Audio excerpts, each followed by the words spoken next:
The mockery, the void of space around Proxima Colony, suddenly filled with the shadows of death. 200 massive warships materialized from hyperspace, each one a floating fortress of destruction. The Krillian Imperial fleet had arrived, and with it came the promise of conquest. Admiral Vextar stood on the command bridge of his flagship, the Eternal Dominance. His towering 8-foot frame was covered in natural armor plating that gleamed like polished obsidian. 4 arms moved with practiced precision as he reviewed the tactical displays. His species had conquered 17 star systems in the past century, and today would mark the 18th. The bridge around him bustled with activity as hundreds of Krillian officers prepared for what they assumed would be a simple demonstration of power. Their ships were marvels of military engineering. Each vessel stretched over 2 miles in length, bristling with weapons capable of cracking planets. Their shields could withstand the fury of stars, their armies numbered in the millions. "Report on the human defenses," Vextar commanded, his voice carrying the authority of someone who had never known defeat. General Zorth, his chief military advisor, approached with data tablets in his lower arms, while his upper arms gestured dismissively. "Pathetic, Admiral. The humans have responded with exactly 12 vessels. Our smallest escort ships are larger than their biggest warship." Vextar's mandibles clicked with amusement. He had studied human military capacity for months before this invasion. They were a young species, barely 3 centuries into spaceflight. Their technology was primitive compared to the Krillian Empire's 1,000-year advancement. What could 12 small ships possibly accomplish against his armada? "Show me these human vessels," the Admiral ordered. The main display screen flickered to life, revealing the human defensive fleet. Vextar had to suppress laughter. The human ships looked like toys compared to his mighty dreadnoughts. The largest human vessel was perhaps 800 meters long, less than half the size of his smallest frigate. They appeared to be hastily assembled, with mismatched hull plating and outdated weapon systems visible on their surfaces. "Are they serious?" asked Commander Threx from the weapons station. "My personal yacht has more firepower than their entire fleet combined." The bridge erupted in chittering laughter. Several officers exchanged jokes about the futility of human resistance. Some wagered on how quickly the human fleet would be destroyed.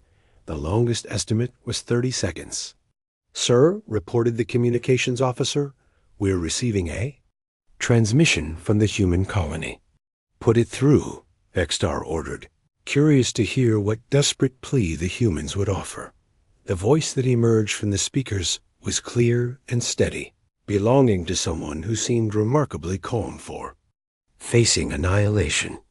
"This is Captain Maria Santos of the United Earth Defense Force. You are in violation of Colonial Treaty 447.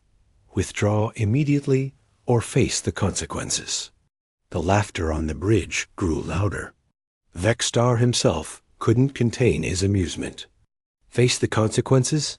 Little human, do you see my fleet? We have enough firepower to turn your entire colony into cosmic dust. What consequences could you possibly threaten us with?"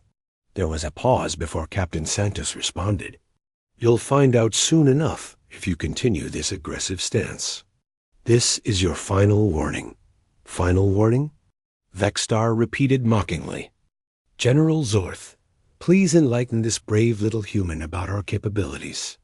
Zorth stepped forward, his 4 arms spread wide in a gesture of superiority.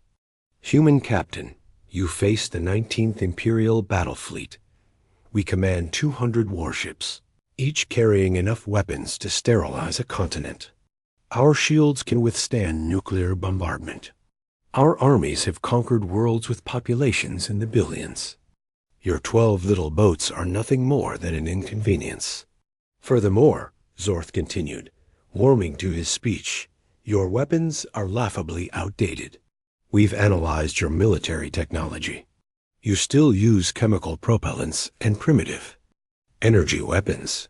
Our armor plating could withstand everything in your arsenal, without even activating our shields. On her ship, Captain Maria Santos listened to the alien boasts with a grim smile. At 45 years old, she had spent her entire adult life preparing for this moment. The gray streaks in her black hair spoke of years spent in deep space missions, gathering intelligence and preparing humanity's defenses. "Commander Thompson," she called to her tactical officer, "are our systems ready?" Rex Thompson, a veteran of border conflicts with other alien species, checked his displays carefully. "All ships report ready, Captain. Project Prometheus is fully operational." Maria nodded. The aliens had no idea what they were facing. For the past 20 years, while the Krillian Empire had dismissed humanity as a primitive species, Earth's scientists had been working in secret. They had developed technologies that would redefine space warfare. Back on the Krillian flagship, Admiral Vexstar decided to end this amusing conversation. "Human Captain, I will give you 1 standard hour to evacuate your colony and surrender your fleet. After that time, we will demonstrate why the Krillian Empire rules this sector of the galaxy." "We respectfully decline," Santos replied without hesitation. The audacity of the response stunned the alien bridge crew into momentary silence. A few officers began muttering about human stupidity, but Vextar raised a hand for quiet. He was beginning to find the human captain's confidence unsettling. "Perhaps you didn't understand," the Admiral said slowly. "We are offering you the chance to live as servants of the Empire. The alternative is complete annihilation.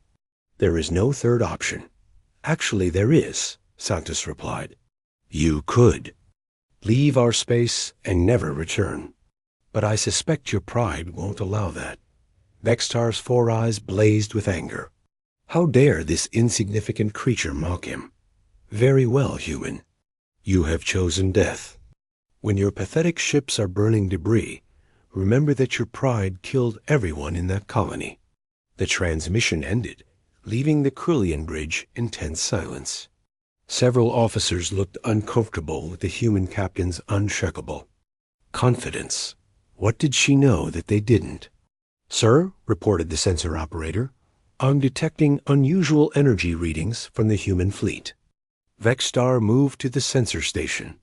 The displays showed the 12 human ships in defensive formation around the colony. Their energy outputs were fluctuating in strange patterns, rising and falling in synchronized waves. "What kind of energy?" The Admiral demanded. "Unknown, sir. It doesn't match any human technology in our databases. The readings are ... peculiar. They seem to be building toward something, but I can't determine what." General Zorth examined the data with growing unease. "Admiral, these energy signatures are unlike anything we've encountered. Perhaps we should exercise caution." "Caution?" Vexstar snorted. "Against 12 tiny ships? You're letting their psychological warfare affect you, General. Humans are known for bluffing when they're outmatched." But even as he spoke, the Admiral couldn't shake a growing sense of unease. The human captain had seemed too confident, too certain. It reminded him of other commanders he had faced, those who possessed secret weapons or hidden advantages. Continue monitoring their energy output, he ordered, and prepare all weapon systems. If they're planning some kind of desperate surprise attack, we'll be ready for it.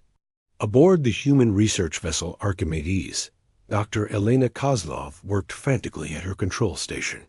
At 62 years old, she was Earth's leading expert in quantum field manipulation. Her life's work was about to be tested in the crucible of combat.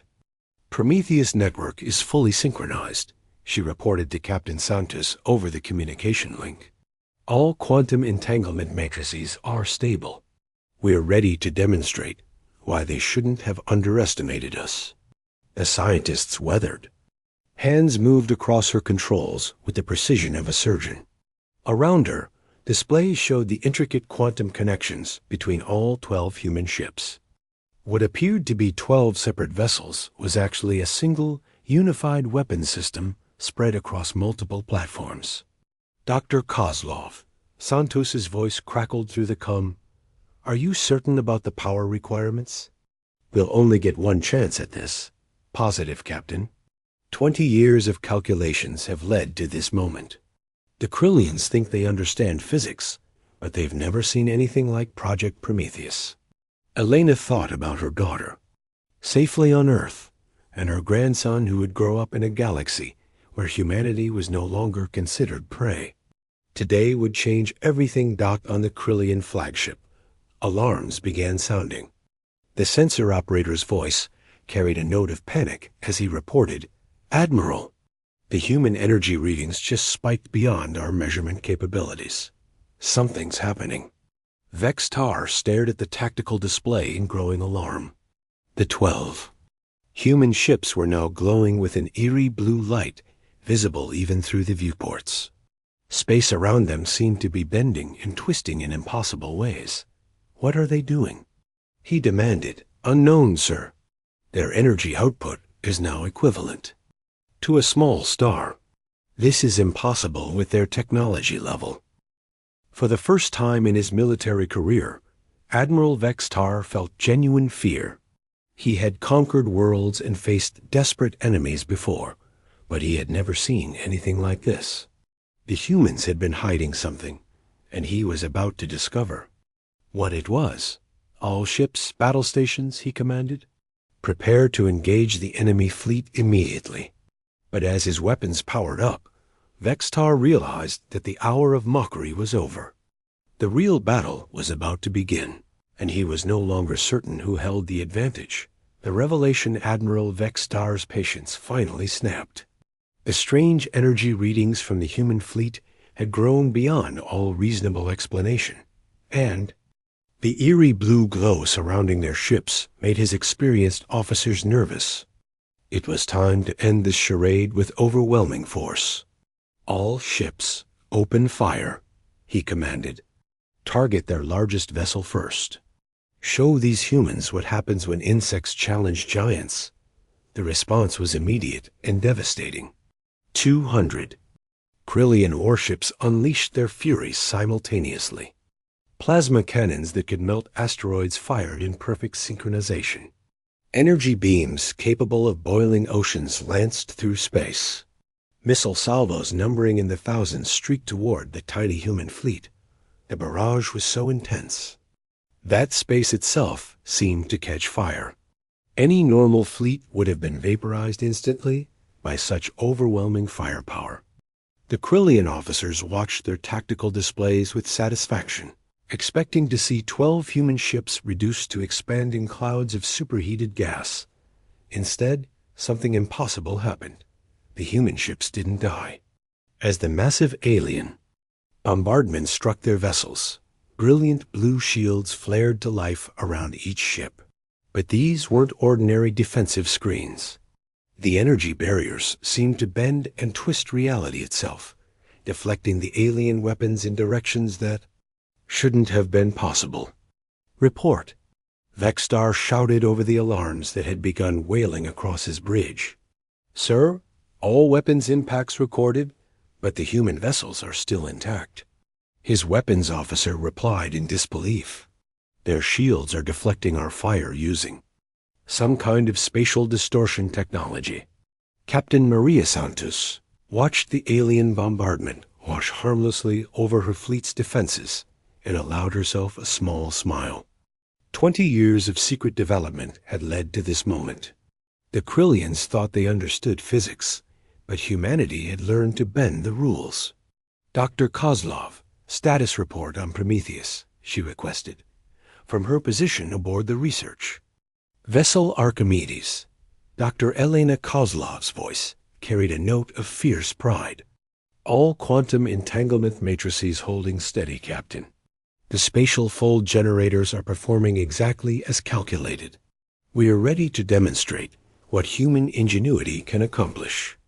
Elena's fingers danced across her control interface with the skill of a concert pianist. Around her, displays showed the intricate network connecting all 12 human ships. What the aliens perceived as separate vessels was actually a single distributed weapons system that operated on principles they had never encountered. "Initiate Phase 2, Santos commanded.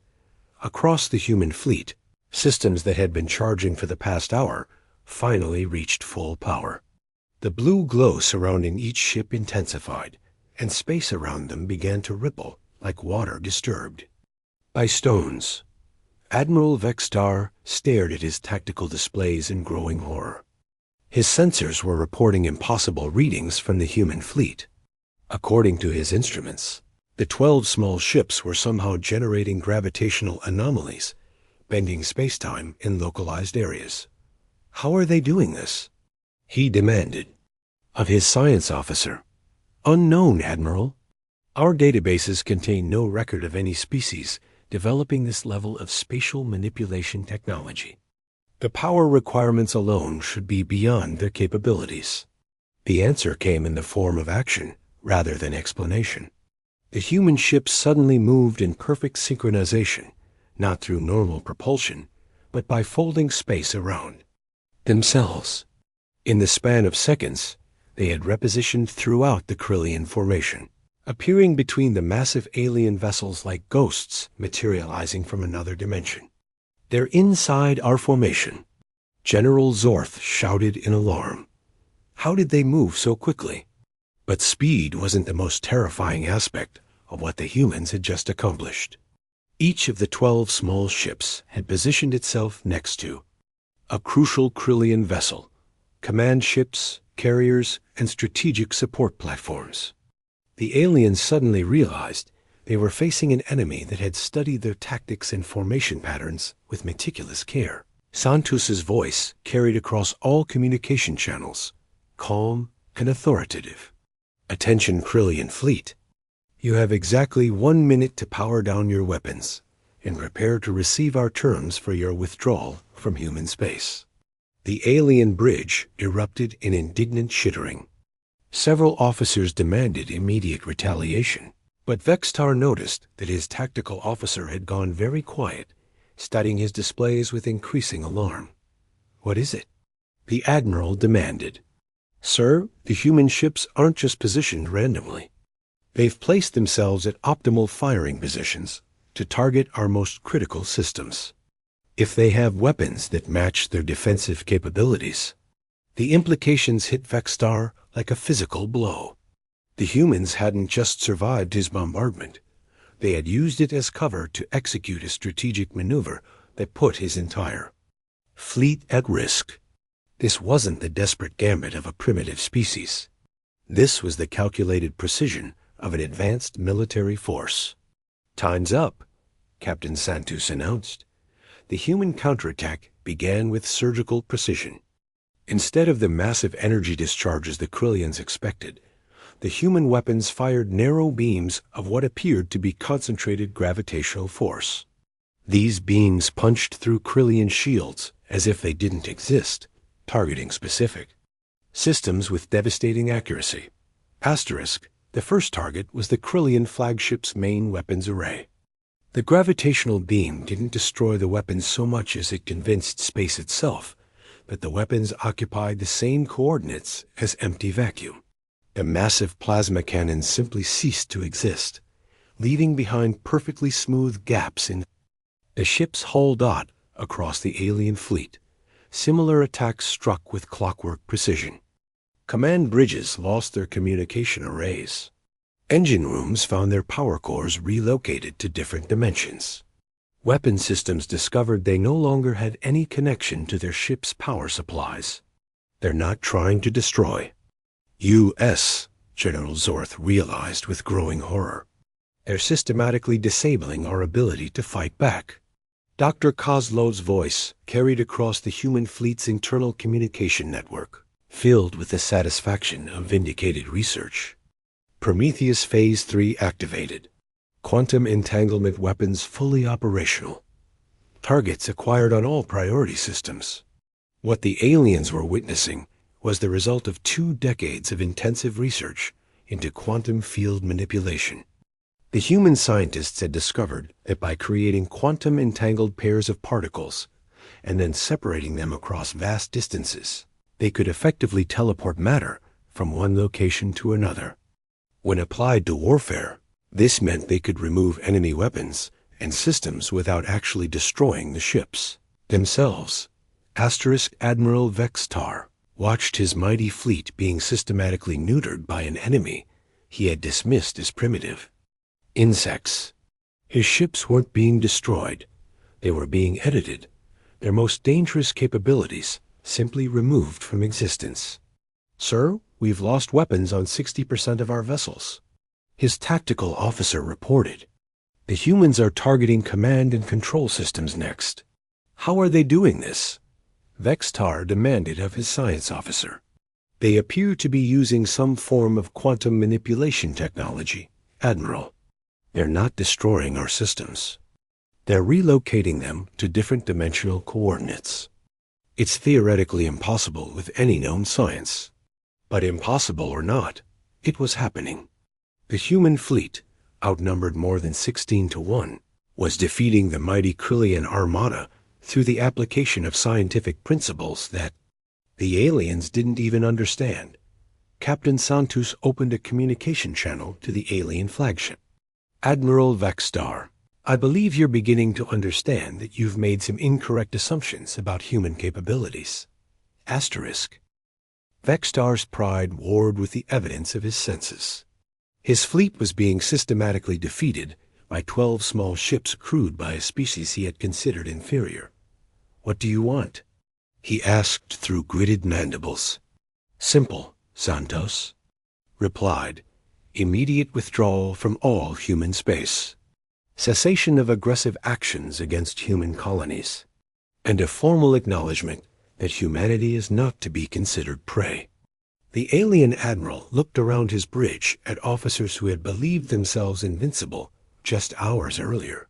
His mighty fleet was now helpless, its weapons removed, its command systems compromised. The humans had demonstrated capabilities that redefined what was possible in space warfare. "And if we refuse?" he asked, though he already knew the answer. Dr. Kozlov's voice answered instead of the captain's. "Then we demonstrate Phase 4 of Project Prometheus.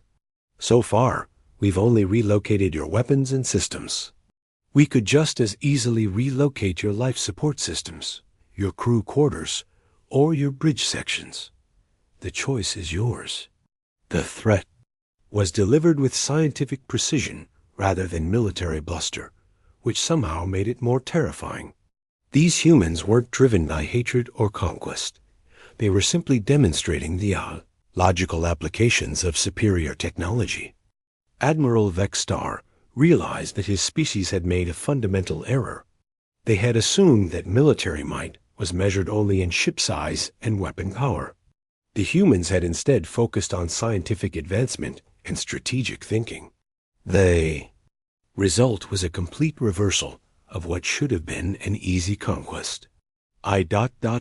"We accept your terms," he said finally, the words tasting bitter in his mouth.